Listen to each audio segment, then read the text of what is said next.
আসসালামু আলাইকুম ভিউয়ার্স, কেমন আছেন আপনারা সবাই? আশা করি সবাই ভালো আছেন, সুস্থ আছেন। ভিউয়ার্স, আমরা আজকে তৃতীয় পর্ব ম্যাথ 3 এর প্রথম অধ্যায় ত্রিভুজের ক্ষেত্রফলের 12 নম্বর ভিডিও নিয়ে এসেছি।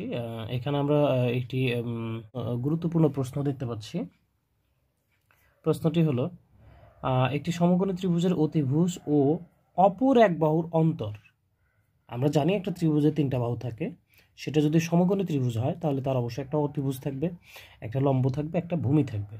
তো ওরা বলেছে যে একটি সমকোণী ত্রিভুজের অতিভুজ ও অপর এক বাহু, মানে সেটা হতে পারে লম্ব, হতে পারে ভূমি, যে কোনো একটা।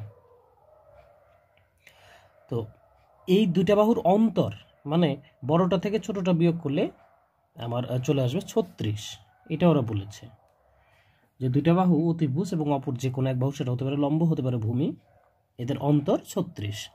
আর আরেকটা যে বাহু থাকে, মানে 3টা বাহু, তো দুইটার অন্তর হচ্ছে 36, আর অপর যে একটা বাহু থাকে তাদের একটা বাহু হচ্ছে 48 মিটার। এখন অতিভুজ কত, ক্ষেত্রফল কত? আমরা একটা সমকোণী ত্রিভুজ আঁকি।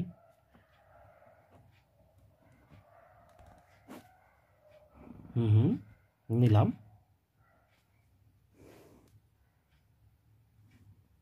ওকে, এর একটা বাহু 48, এটা তো কনফার্ম। 3টার মধ্যে একটা 48, ধরে নিলাম এটা 48, কোনো সমস্যা নেই। তবে কেউ যদি বলে আমি এটা 48 ধরবো, কোনো সমস্যা নেই, নো প্রবলেম। কিন্তু বাকি যে দুইটা বাহু থাকলো, একটা অতিভুজ আর আরেকটা অপর বাহু, এই দুটার অন্তর কিন্তু 36। আমাকে এমনভাবে এই দুটাকে ধরতে হবে যেন তাদের অন্তর 36 হয়। ধরি এটা এক্স, তাহলে এইটা কত হবে? ভিউয়ার্স, খেয়াল করবেন এইটা বড় না এইটা বড়, এইটা ভালো করে খেয়াল করবেন। অবশ্যই এটা বড়, তার মানে এইটা এর চাইতে এটা 36 কম হবে, কারণ এই দুটাকে বিয়োগ করলে যেন 36 হয়। তাহলে আমি এটাকে ধরবো কত, এক্স মাইনাস 36। ভিউয়ার্স, এটা থেকে এটা বিয়োগ করেন, অবশ্যই বড়টা থেকে ছোটটা সবসময় বিয়োগ করতে হয়। তাহলে আপনি এইটা থেকে এটা বিয়োগ করেন। যদি বিয়োগ করেন তাহলে কি হচ্ছে, এক্স মাইনাস এই এক্স, আর মাইনাস করার দরুন এটা কিন্তু হয়ে যাবে প্লাস। ফলে এক্স এক্স কেটে যাবে, থাকবে শুধুমাত্র 36। ফলে অন্তর কিন্তু 36 হচ্ছে, অন্তর মানে বিয়োগফল। এখন ভিউয়ার্স, কেউ যদি বলে যে না আমি এটাকে এক্স ধরবো না, তাহলে আপনি এটাকে এক্স ধরেন, এবং সেক্ষেত্রে এটা কিন্তু হবে এক্স প্লাস 36। কেন? কারণ এইটার চেয়ে এটা বেশি। এই ধরাটা নিয়েই কিন্তু অনেক সময় সমস্যা হয়। আপনি এই ক্ষেত্রে মনে রাখবেন, আপনার যেই বাহুটা বের করতে বলা হয়েছে, যেমন অতিভুজ চেয়েছে, আপনি অতিভুজকে ধরেন এক্স। তাহলে এটা যেহেতু বড় আর এটা যেহেতু ছোট, আর এই দুটোর অন্তর যেহেতু 36, তাহলে আমাকে এমনভাবে ধরতে হবে যেন এইটা আর এইটার বিয়োগফল এই 36 হয়। তো সেই সাপেক্ষে এটা যদি এক্স ধরি আমি, তাহলে এটাকে ধরতে হবে এক্স মাইনাস 36, কারণ এটা চাইতে তো এটা ছোট। কারণ আপনি যদি ভুল করেও এটাকে এক্স ধরেন আর এটাকে এক্স প্লাস 36 ধরেন, তাহলে কিন্তু প্রবলেম হবে। কারণ কখনোই এটার চাইতে এটা 36 মিটার বড় হতে পারে না, হলে কম হবে। সো আমি এটাকে এক্স ধরার পক্ষপাতী না, আমি বরং এটাকে এক্স ধরবো, যেহেতু এক্সটা বের করতে বলছে, মানে অতিভুজটা বের করতে বলছে। তাহলে মানে একবারই এক্স এর মানটা চলে আসলে আনসার একটা চলে আসবে। ফলে আমি এটাকে এক্স ধরবো আর এটাকে এক্স মাইনাস 36 ধরবো, অবশ্যই এটা এক্স মাইনাস 36। ওকে, ফাইন। এখন অঙ্কটা আমরা লিখবো কিভাবে? নামকরণ করেন। ধরি ত্রিভুজ এবিসি একটি সমকোণী ত্রিভুজ, সকোণী হয়েছে, এটাকে বানানোর চেষ্টা করি। হ্যাঁ, সমকোণী ত্রিভুজ। এরকম ভুল আমার মাঝে মাঝে হয়ে যায়, কখনো কখনো অজান্তেই হয়ে যায়, আসলে অনেক কথা বলতে হয়, যে কারণে এই সমস্যাটা হয়। তো যাই হোক, এইটুকু দেওয়ার পরে আমরা এখানে লিখতে পারি এ বি ইকুয়াল 48 মিটার, আর এরপরে ধরি বিসি ইকুয়াল এক্স মিটার, অতএব AC equal X minus 36 metre. এইটুকু আপনি লিখে দিতে পারেন, এর বেশি দরকার নেই মোটামুটি। এখন বা সুতরাং বা অতএব বা আমরা জানি, যেটাই লাগে না কেন, BC square is equal AB square plus AC square. Viewers, এটা কোথা থেকে পেলাম? ওই পিথাগোরাস উপপাদ্য থেকে পেলাম, এটা বলার দরকার নেই। তারপরে যদি আপনি বলেন যে পিথাগোরাস উপপাদ্য হতে আমরা জানি, কোনো ব্যাপার না, ভালো, কোনো সমস্যা নেই, লিখে দিলে আরো ভালো। তো এখানে বিসি এর মান এক্স, এক্স এর উপর দিয়ে দিলাম স্কোয়ার, এ বি হচ্ছে আমাদের এখানে 48, দিয়ে দিলাম 48 স্কোয়ার, এসি হচ্ছে এক্স মাইনাস 36, তার উপর দিয়ে দিলাম স্কোয়ার। নাও আপনি এইটা সূত্র ফেলে দেন। এখানে এক্স স্কোয়ার আছে থাক, এইটা দেখেন 48 আছে 48, সরি হ্যাঁ এটা 48 আছে 48, স্কোয়ার আছে স্কোয়ার, প্লাস আছে প্লাস, এটা a minus B whole square সূত্র পড়বে, অর্থাৎ a স্কোয়ার সূত্রের মাইনাস সূত্রের 2 সূত্রের এক্স সূত্রের 36, অর্থাৎ 2ab প্লাস 36 স্কোয়ার, অর্থাৎ a square minus 2ab plus B square. Just এরপরে এক্সগুলো এই পাশে নিয়ে আসেন, থাকলো এখানে এক্স স্কোয়ার, এই এক্স স্কোয়ার নিয়ে আসলে হচ্ছে মাইনাস এক্স স্কোয়ার, আর এইখানে হচ্ছে 36 দুগুণে 72 এক্স, এটা ছিল মাইনাস, পক্ষান্তর করলে হয়ে যাবে প্লাস 72 এক্স, আর এইখানে দেখেন থাকলো 48 স্কোয়ার প্লাস 36 স্কোয়ার। ওকে, বা এটা কাটা যাচ্ছে, তাহলে থাকলো হচ্ছে 72 এক্স ইজ ইকুয়াল, এখানে এটা যোগ করলে আমার চলে আসবে 3600, বা x equal 3600 divided by 72 is equal হচ্ছে 50। তো এইটাই হচ্ছে আপনি ক্যালকুলেটরে চাপলে চলে আসবে 50। এই 50 মিটার হচ্ছে আপনার, এই এক্সটা কি ধরেছিলাম, এক্সটা ধরেছিলাম বিসি বাহুকে এক্স ধরেছিলাম, আর বিসি বাহুটা কি, এই ত্রিভুজে অবশ্যই অতিভুজ, আর অতিভুজই কিন্তু আমার কাছে চেয়েছে। সো মোটামুটি আমরা অতিভুজটা নির্ণয় করতে পেরেছি ইনশাআল্লাহ। আশা করি এটা করতে পারবেন, এইটুকু না বোঝার কিছু নেই, প্রশ্নটা বুঝতে পারলে ইনশাআল্লাহ হয়ে যায়। আমরা এখন দেখব ক্ষেত্রফল কীভাবে বের করবো। বিশেষ একটু ভালো করে খেয়াল করেন, এটা তো আমার ভূমি, এতে কোনো সন্দেহ নাই, কারণ এটা অতিভুজ, এটা ভূমি হলে এটা লম্ব, আর লম্বটাকে কিন্তু আমরা উচ্চতা বলি, তাই না? তো এইখানে যদি আমরা এক্স এর মানটা 50 বসায় দিই, তাহলে হচ্ছে 50 মাইনাস 36 ইকুয়াল হচ্ছে 14, ফলে উচ্চতা কিন্তু আমরা পেয়েছি 14। যদিও একটু অদ্ভুত লাগছে যে ভাইয়া ছোট বাহুটাই 48 আর বড় বাহুটাই 14, এটা কোনো ব্যাপার না, এটা কোনো ব্যাপার না। তবে মনে রাখবেন চিত্রটা আপনার অনুকূলে রাখার চেষ্টা করবেন, হয়তো এই চিত্রটা এইভাবে দিলে সবচেয়ে ভালো হতো, এটা 48 দিলাম, এইটা দিলাম 14। এখন আপনি বলতে পারেন যে ভাইয়া এটা আমি বুঝবো কীভাবে? ভাইয়া এর জন্যই তো আপনি আগে থেকে প্র্যাকটিস করছেন, আপনি এখন প্র্যাকটিস করলেন, এখন এই চিত্রটা কিন্তু আমি অবশ্যই আপনাকে এটা রেফার করবো না, আমি বলবো এটা করেন, এটা এক্স ধরেন আর এইটা লেখেন এক্স মাইনাস 36, ঠিক আছে? তো এর জন্যই তো আপনি আগে থেকে প্র্যাকটিস করছেন যে কীভাবে আপনি বুঝবেন, সেটা তো আগে থেকে বোঝানো হলো, এই হচ্ছে ব্যাপার। যাই হোক, আমরা ক্ষেত্রফল বের করবো এখন। তাহলে সেই ক্ষেত্রে আমরা এখানে কিন্তু হাফ গুণন, এটা ভূমি আর এটা উচ্চতা, এই হাফ গুণন ভূমি গুণন উচ্চতার সূত্র দিয়ে করতে পারি। তার আগে আমরা এই 14টা তো ফর্মালি খাতায় দেখাতে হবে যে 14 কেমন হয়। তাহলে এক্স এর মান আমরা পেলাম 50, তাহলে এই যে এখানে লিখবো, অতএব এসি ইকুয়াল 50 মাইনাস 36, এটাই আমরা লিখবো যে অতএব এসি ইকুয়াল উচ্চতা equal 50 minus 36 is equal 14 metre. এইটুকু দেওয়া যেতে পারে। অতএব ক্ষেত্রফল বলতে কার ক্ষেত্রফল? এখানে তো আপনি নিশ্চয়ই কোনো আয়ত বা সামান্তরিক বা রম্বসের ক্ষেত্রফল বের করছেন না, প্রশ্নই তো রয়েছে এটা ত্রিভুজের ক্ষেত্রফল। সো আমাকে এখানে ত্রিভুজের ক্ষেত্রফল কথাটা লিখতে হবে, বা ত্রিভুজ এবিসি এর ক্ষেত্রফল এটা লিখতে হবে, এমন কোনো কথা নেই। আপনি লিখলে ভালো, না লিখলেও কোনো ক্ষতি হওয়ার কোনো চান্স নেই। হাফ গুণন, এখানে আমরা ভূমি পেয়েছিলাম ওপাশে 48, আর উচ্চতা আমরা এই মাত্র নির্ণয় করলাম 14,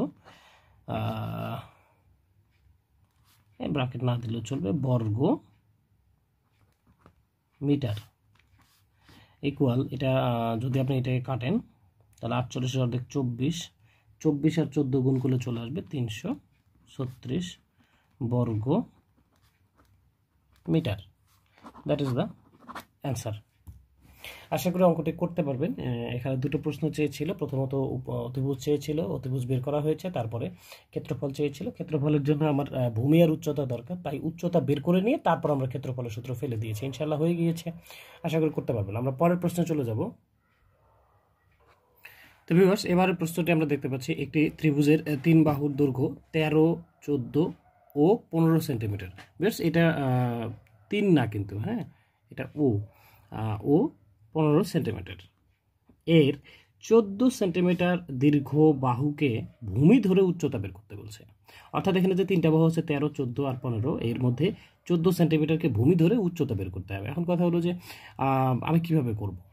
আমার তো 3 বাহুর দৈর্ঘ্য দেওয়া আছে, এটা নিয়ে অবশ্যই মাথার মধ্যে চিন্তা ঘুরপাক খাবে যে কী করব। তো যাই হোক, আমরা দেখি কি করা যায়। এখানে আমরা যে তিনটা বাহু দিয়েছে, তো এটাকে তো আমরা একটা এ, আরেকটাকে বি, আরেকটাকে সি ধরে ক্যালকুলেশন করতে পারি। কারণ আমরা জানি একটা ত্রিভুজে তিন বাহু দেওয়া থাকলে কিন্তু পরিসীমার যে সূত্রটা রয়েছে, অর্থাৎ root over S into S minus S minus B S minus C, এই সূত্রটা দিয়ে ক্ষেত্রফল ইজিলি বের করতে পারি। পরেরটা পরে দেখা যাবে, যতটুকু করা যায় ততটুকু তো করি। ওকে, তারপর হচ্ছে 14। এখানে আবার বলতে পারেন যে ভাই এটা কিভাবে বুঝবো যে এটাই করতে হবে। এখন কথা হলো ভাইয়া, ওই যে আমি বলবো যে এই জন্যই তো আপনি এখন থেকে প্র্যাকটিস করছেন, এই টাইপের অঙ্ক মোটামুটি এইভাবে করতে হবে। এটা একটা বিশেষ পদ্ধতি বা টেকনিক। এরপরে আসেন 15 সেন্টিমিটার। তাহলে অতএব সরাসরি আমরা ক্ষেত্রফলটা বের করব, পরের টেকনিক পরে দেখা যাবে। ক্ষেত্রফল ইকুয়াল আমরা জানি root over S, S minus A, S minus B, S minus C, আর আমরা এসটা অবশ্যই সাইডে বের করে নেব, A plus B plus C divided by 2। S বের করার সূত্র হচ্ছে A plus B plus C divided by 2। Fine, এখানে এর মান আমরা বসাই দিব 13, 14, 15 ডিভাইডেড বাই 2। এটা ক্যালকুলেশন করলে চলে আসবে, এটা হচ্ছে 42 হয়, 42কে 2 দ্বারা ভাগ করলে হবে 21 সেন্টিমিটার। আপনি ক্যালকুলেটরে করে নেবেন এবং মানটা এখানে বসানো যাক। তাহলে 21 মাইনাস 13, 21 মাইনাস 14, 21 মাইনাস 15। এটা ক্যালকুলেশন করলে চলে আসবে আপনার হলো 84 বর্গ একক। বর্গ মিটার ছিল যেহেতু, হ্যাঁ সেন্টিমিটার ছিল, সরি বর্গ সেন্টিমিটার হবে, এটা সেন্টিমিটার একক দিলে সেন্টিমিটার হবে। এইটা হলো আপনার প্রদত্ত যে ত্রিভুজের কথা তারা বলেছে তার ক্ষেত্রফল। এখন এর এই 14 সেন্টিমিটার বাহুকে যদি আমরা উচ্চতা ধরি, যেহেতু প্রশ্নের মধ্যে উচ্চতা চাচ্ছে, তাহলে উচ্চতা সংবলিত ক্ষেত্রফলের সূত্র কি রয়েছে আমাকে চিন্তা করতে হবে। আমরা জানি একটা উচ্চতা সংবলিত সূত্র জানে হাফ গুণন ভূমি গুণন উচ্চতা। তা শর্ত মতো এটা তো ক্ষেত্রফল, আমার যে ত্রিভুজটার কথা বলেছে সেই ত্রিভুজেরও তো ক্ষেত্রফল এই হাফ গুণন ভূমি গুণন উচ্চতা দিয়ে করা যাবে। কারণ ত্রিভুজ যেমনই থাক না কেন, ধরেন এইটা একটা ত্রিভুজ, এর যদি আমি এখন হাফ গুণন ভূমি গুণন উচ্চতা সূত্র ফেলতে চাই, তাহলে ধরেন এটা উচ্চতা আর এটা ভূমি, তাহলে এটারও কিন্তু আমরা হাফ গুণন ভূমি গুণন উচ্চতার সূত্র ফেলতে পারি। মানে আমাকে যে হাফ গুণন ভূমি গুণন উচ্চতার সূত্রটা শুধুমাত্র সমকোণী ত্রিভুজের ক্ষেত্রেই প্রয়োগ করা যাবে এমন কোনো কথা নেই। আমার উচ্চতা এবং ভূমি সংক্রান্ত কোনো ক্লু বা কোনো কোশ্চেন থাকলে কিন্তু আমি ওই সূত্রটা ইউজ করতে পারি। বা যে কোনো ত্রিভুজের ক্ষেত্রফল আপনি এক সূত্র দিয়ে নির্ণয় করা ত্রিভুজের ক্ষেত্রফল অপর একটা সূত্রের মধ্যে কিন্তু ফেলে দিতে পারেন, কারণ ক্ষেত্রফল তো ক্ষেত্রফলই। সো আমরা এই হাফ গুণন ভূমি গুণন উচ্চতা সূত্রটা কেন ফেললাম, যেহেতু তারা উচ্চতা চেয়েছে এবং ওরা কিন্তু একটা বাহুকে ভূমি ধরতে বলেছে। দেখেন 14 সেন্টিমিটারকে কিন্তু ভূমি ধরতে বলেছে, ফলে ভূমি দিয়েছে, উচ্চতা চেয়েছে, তো ভূমি আর উচ্চতার মধ্যে সূত্র তো এইটা। আর নর্মালি আমরা ভূমি উচ্চতার সূত্র দিয়ে তো ক্ষেত্রফল সরাসরি বের করতে পারতাম না, কিন্তু যেহেতু তিনটা বাহু দিয়েছে তাই আমরা এসি সূত্র দিয়ে ক্ষেত্রফলটা বের করে দিলাম। এখন ওই ত্রিভুজের ক্ষেত্রফল 84, কিন্তু আমরা ক্ষেত্রফলের আরেকটা সূত্র যেটা হাফ গুণন ভূমি গুণন উচ্চতা, ফলে শর্ত মতো এটা সমান এটা লিখতে পারি। এখানে আমরা এখন মানটা বসাই দেব, 1/2 গুণন 14 গুণন উচ্চতা, তো আমরা জানি না উচ্চতা কত, আমরা জানি না উচ্চতা, উচ্চতাই থাক, এইটা দ্বারা এটাকে কাটলে হয় 7, এরপর 7 পক্ষান্তর করা লাগবে। আমি এখানেই করে দিচ্ছি যাতে আপনাদের দেখতে সুবিধা হয়, কনজুস মনে করবেন না প্লিজ। তাহলে লেখা যায় অতএব উচ্চতা, এই যে 7টা যদি আপনি পক্ষান্তর করেন তাহলে 84/7 হবে, এটা কাটাকাটি করলে হবে 7×12 84। এইটাই হচ্ছে আপনার উচ্চতা, যেহেতু সেন্টিমিটার এককে উত্তর দিতে হবে, ওরা দিয়েছে যেহেতু সেন্টিমিটারে তাহলে আমরাও দেব সেন্টিমিটারে। তো এইভাবেই কিন্তু এই অঙ্কগুলো করা যেতে পারে। এই রকমের অঙ্ক নেই, তারপরে একটা অঙ্ক প্র্যাকটিস করবেন, আমি দেখাই দিচ্ছি। এই যে এখানে দেখেন একটা বাহু 20 আর একটা 25, অর্থাৎ 25, 20 আর 15 তিনটা বাহু এখানে দিয়েছে, আর ওরা ভূমি ধরতে বলেছে 25 সেন্টিমিটার বাহু বিশিষ্ট, মানে 25 সেন্টিমিটার দীর্ঘ যে বাহুটা সেটাকে ভূমি ধরতে হবে। এভাবে আপনি সেমভাবে এই অঙ্কটি প্র্যাকটিস করতে পারেন, যদিও কখনো আসেনি এই প্রশ্নটা, বাট আপনি প্র্যাকটিস করতে পারেন এবং উত্তর অবশ্যই বই থেকে মিলিয়ে নেবেন। আরেক ভাই বলেছিল অবশ্য যে আসলে কোন বই থেকে প্রশ্নটা দেওয়া হচ্ছে বা কোন বইয়ের কোন পৃষ্ঠায় অঙ্কটি রয়েছে, যদি এটা বলা যেত তাহলে সবচেয়ে সুবিধা হতো।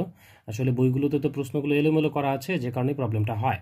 তো আমি চেষ্টা করব এইখানে ভিডিওতে আসলে সেই বিষয়টা আগে যেমন সেকেন্ড সেমিস্টারে দিতাম সেকেন্ড সেমিস্টারের অঙ্কগুলোতে কিন্তু আমি সেখানে হক বই থেকে কোন পৃষ্ঠার কোন নাম্বার অঙ্ক, কোন উদাহরণ অঙ্ক সেগুলো উল্লেখ করে দিতাম। ফলে অনেকে সুবিধা হতো, সুফল পেয়েছে অনেকেই। তো এরকমই এক ভাই আর্জি করেছে বা বলেছে যেন আমি কোন বইয়ের কত নম্বর অঙ্ক সেটা উল্লেখ করে দিই। তো আমি চেষ্টা করবো এটা ডেসক্রিপশন বক্সে দিয়ে দেওয়ার। যেহেতু আমি ভিডিওগুলোতে আসলে প্রশ্ন নম্বর উল্লেখ করতে পারি নাই, আসলে সত্যি কথা বলতে দোকান তো সব বন্ধ, দোকানপাট, ফলে আমি বই নিতে পারি নাই। আর এখানে আসলে মেসের মধ্যে বা কোনো স্টুডেন্টসও নাই যে কারোর বই দিয়ে একটু চালাবো। হ্যাঁ, আমি ইনশাল্লাহ যত দ্রুত সম্ভব বই ম্যানেজ করে ডিসক্রিপশন বক্সে অবশ্যই প্রশ্নগুলোর লোকেশন উল্লেখ করে দেবো, কোন বইয়ের কোন নাম্বার পৃষ্ঠায় কত নম্বর অঙ্ক বা কত নম্বর উদাহরণ, ইনশাল্লাহ। তো যাই হোক, আশা করি করতে পারবেন, ভালো করে করবেন, ভালো করবেন, ভালো থাকবেন, সুস্থ থাকবেন। আল্লাহ হাফেজ।